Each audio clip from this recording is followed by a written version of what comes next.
Student, good morning. हम लोग 2 दिन से संधि के बारे में पढ़ रहे हैं।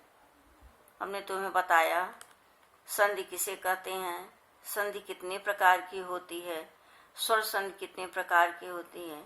हमने 2 संधियों के बारे में तुम्हें समझाया, स्वर संधि की, दीर्घ संधि और गुण संधि के बारे में हम 2 दिन से बताया। आज हम तुम लोगों को वृद्धि संधि के बारे में समझाएंगे। देखो, वृद्धि संधि का क्या अर्थ होता है। इस संधि से बनने वाले शब्दों की मात्राओं में वृद्धि होती है, इसीलिए इस संधि का नाम वृद्धि संधि पड़ा। मात्राओं की वृद्धि के कारण इस संधि का नाम वृद्धि संधि है। अब हम देखेंगे वृद्धि संधि से बनने वाले शब्द किस प्रकार बनते हैं। तो इसके लिए सबसे पहला नियम है, यदि प्रथम शब्द के अंत में अ या आ आए और बाद वाले शब्द के पूर्व में ए या ऐ आए तो दोनों को मिलाकर ऐ हो जाता है।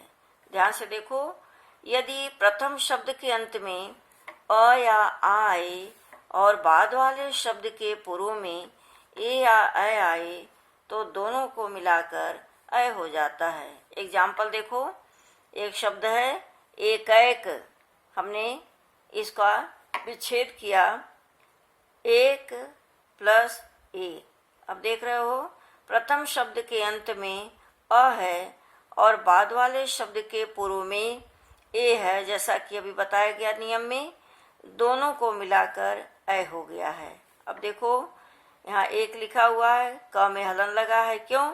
क्योंकि इसका स्वर निकल गया है। आगे ऐ लिखा हुआ है, क्योंकि यह अ और ए दोनों मिलकर ऐ हो गए हैं। यहाँ मात्रा लिखी, इसको क के ऊपर ऐ की मात्रा लगेगी, जैसा ये दिखाई दे रहा है।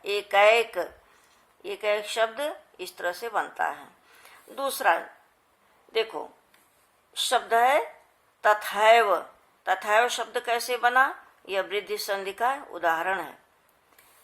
वृद्धि संधि से बनने वाले शब्द हैं। कैसे बना देखो, संधि विच्छेद करते हैं। तथा प्लस एव, तथैव को संधि विच्छेद किया, तथा और एव, हमें 2 शब्द दिखाई दे रहे हैं। तो इसमें क्या है, प्रथम शब्द के अंत में आ है और बाद वाले शब्द के पूर्व में ए है, दोनों को मिलाकर ऐ हो गया। ये लाइन देखो, तो इसी लाइन थ के नीचे हलन लगा है। क्यों लगा है? क्योंकि इसमें से आ निकल गया है। यह स्वर रहित थ है, व्यंजन है। ऐ लिखा है, अ कहाँ से मिला हमको? यहाँ से है। व, यहाँ व केवल बचा, शब्द बना। थ में स्वर रहित व्यंजन में ऐ की मात्रा लग जाएगी, हो जाएगा तथैव, ये शब्द बना। तीसरा उदाहरण हम देखते हैं। शब्द है मतैक्य। मतैक्य शब्द को हमने विच्छेद किया, मत प्लस एक के शब्द आया। त अकारांत है, इसका स्वर आ गया नीचे, अ ऐ ये भी है, दोनों को मिलाकर ऐ बना। जैसा कि नियम बता रहा है कि यदि अ के बाद ऐ आए तो भी ऐ ही हो जाता है। तो उसके अनुसार हम देख रहे हैं, ये शब्द बना मतैक्य। हमने 3 शब्दों के बारे में जाना, एक कैसे बना, तथैव कैसे बना और मतैक्य। अब देखो दूसरा नियम हम देखते हैं। यदि प्रथम शब्द के अंत में अ या आ आए, ध्यान से देखना, यदि प्रथम शब्द के अंत में अ या आ आए और बाद वाले शब्द के पूर्व में ओ या औ आए तो दोनों मिलकर अ हो जाता है। यह वृद्धि संधि का नियम बताया जा रहा है। ये दूसरा नियम है। देखो, शब्द है परमौदार्य शब्द है। ये शब्द कैसे बना, ध्यान से देखना। इसमें 2 शब्द हैं, परम प्लस औदार्य। अब यहाँ हमको देखना है कि क्या नियम इसमें काम कर रहा है। म में अ लगा हुआ, हमने नीचे लिखा है को औदार्य, औ को भी नीचे लिखा। ये दोनों अ और औ दोनों को मिलाकर भी औ ही बना। यहाँ म हलंत लगा है क्योंकि स्वर यहाँ निकल चुका है। औ हमको यहाँ से मिला। ये हो गया तुम्हारा परमौदार्य। परमौदार्य शब्द कैसे बना है? परम प्लस औदार्य शब्द से। और इन दोनों में वृद्धि संधि का नियम काम कर रहा है। आगे हम देखते हैं अगला नियम। महाओजस्वी, ये शब्द कहाँ से मिला हमें? महाओजस्वी शब्द है, इसको हमने विच्छेद किया। शब्द मिला महा प्लस ओजस्वी। अब देखो, ऐसा नियम बताया गया इसमें कि आ के बाद भी अगर अ आता है, आ के बाद भी अ आता है तो भी औ ही होता है। तो आ और ओ के बाद दोनों को मिलाकर औ हो गया। मह, ह में हलंत क्यों लगा है? क्योंकि इसमें से आ यहाँ निकल चुका है। औ हमको मिला, ये दोनों को मिलाकर औ बना है। जस्वी हो गया, महोजस्वी शब्द है। तो हमने देखा वृद्धि संधि के दो नियमों के अनुसार हमको कई शब्द दिखाई दिए।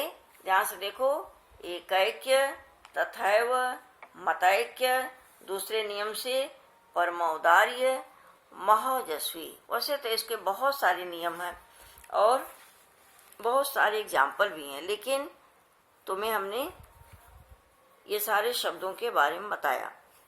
अब हम देखते हैं यण संधि का नियम क्या कहता है। यण संधि भी स्वर संधि का प्रभेद है। यण संधि का नियम क्या कहता है? यण संधि से बनने वाले शब्द किस प्रकार बनते हैं? यदि ह्रस्व या दीर्घ ई या उ स्वर के बाद, अर्थात यदि ई ह्रस्व हो या दीर्घ हो, उ ह्रस्व हो या दीर्घ हो, इसके बाद कोई भी दूसरा स्वर आता, असमान स्वर अर्थात दूसरा स्वर आता है, तो ई का यह हो जाता है और उ का वह हो जाता है। और जो बाद वाला स्वर होता है वह मात्रा के रूप में जुड़ जाता है। अब आगे देखो क्या शब्द है। यद्यपि, यद्यपि शब्द है। यद्यपि शब्द कैसे बना? यद्यपि को हमने संधि विच्छेद किया, आया यदि प्लस अपि। ध्यान से देखना, हमारा नियम क्या कह रहा है? यदि ह्रस्व ई स्वर के बाद अगर कोई असमान स्वर आता है तो ई का य हो जाता है। जैसा हमने यहाँ किया, ई का य हो गया है, द स्वर रहित हो गया, और कहा गया कि जो बाद वाला स्वर होता है यह मात्रा का रूप काम करता है, मात्रा की तरह काम करता है, ज्यों का त्यों रहता है। तो इसके अनुसार हो गया यद्यपि। आगे देखो, एक शब्द है स्वागतम। स्वागत है ना, स्वागत शब्द है, इसको हम विच्छेद किए हैं, संधि विच्छेद, संधि वाले शब्द को विच्छेद किए तो आया सु प्लस आगत। अब ध्यान से देखो, नियम बता रहा है कि उ के बाद कोई भी असमान स्वर आए तो उ का वह हो जाता है, बाद वाला स्वर मात्रा का काम करता है। अब ध्यान से देखो, हलंत रहित है, स्वर रहित है, तुम्हारा स हलन लगा हुआ, इसमें हलन लगा है, ये तुम्हारा व में आ की मात्रा लग गई, यह पूरा हो गया। ये स्वागत, स्वागत शब्द ऐसे बनता है। विच्छेद इसका करोगे तो सु प्लस आगत आएगा। इस तरह से स्वागत शब्द बना है। ऐसे ही देखो एक शब्द और है इत्यादि। इत्यादि शब्द को भी जब तुम विच्छेद करोगे, इति प्लस आदि, इसी का भी यह हो जाएगा और आदि, ये आ जो है मात्रा के रूप में जुड़ जाएगा, इत्यादि। अब हम लोग आगे अयादि संधि का नियम जानेंगे। अयादि संधि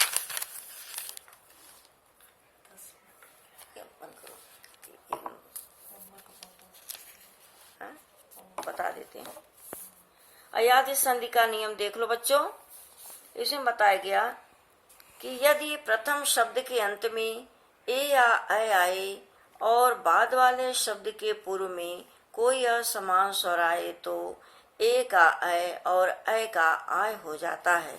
यहाँ देखो, नयन एक शब्द है, जब हमने विच्छेद किया तो ने प्लस अनाया, ठीक है। नयन को हमने विच्छेद किया, नयन शब्द जैसा सबको मालूम है, नयन का अर्थ होता है आंख, नेत्र। इसको अलग किया, संधि विच्छेद किया तो ने प्लस अनाया। इसको हम देखो कैसे करेंगे, ए का ऐ हो जाता है, न में हलत लगा, ऐ बना अन, नयन। उसके बाद है तुम्हारा बता रहा है नायक, कि अगर ऐ आता है, प्रथम शब्द के अंत में अगर ऐ आता है तो और बाद में असमान कोई स्वर है तो ऐ का आय होता है। ये तुम देख रहे हो, ऐ का यहाँ आय बना, न प्लस आय अकर, नायक। आगे देखो दूसरा नियम, यदि प्रथम शब्द के अंत में ओ या अ आए और बाद वाले शब्द के पूर्व में कोई असमान स्वर आए तो ओ का औ और औ का आव हो जाता है।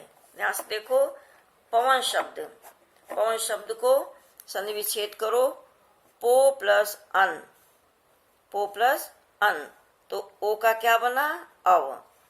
प में अ मिल गया, पूरा हो गया ये, और व में या अ मिला, पवन। उसके बाद है भावुक, भावुक शब्द देखो, भावुक शब्द दिखाई दे रहा है। भावुक शब्द को जब हम अलग करेंगे तो भ प्लस उक आएगा। तो इसमें बताया गया नियम में कि औ का आव हो जाता है, भ प्लस आव प्लस उक। जैसा देख रहे हो ये भ का हलन क्यों है, क्योंकि औ का आव हो गया है, आव। भावुक शब्द, ये भावुक शब्द इस तरह से बना है। बच्चों, आज हम तुम लोगों को वृद्धि संधि के नियम के बारे में बताए, यण संधि का नियम बताया गया और अयादि संधि का नियम बताया गया। इसको ध्यान से देख लेना, फिर से इसको सही ढंग से देख लेना, क्योंकि नियम जो बताया गया उसको समझ में आया होगा तुम्हें। मुझे पूरा विश्वास है कि जो कुछ भी हमने समझाया तुम्हें समझ में आया होगा। इसको फिर से दोहरा लेना। कल हम लोग नए टॉपिक के साथ फिर मिलेंगे। Thank you student.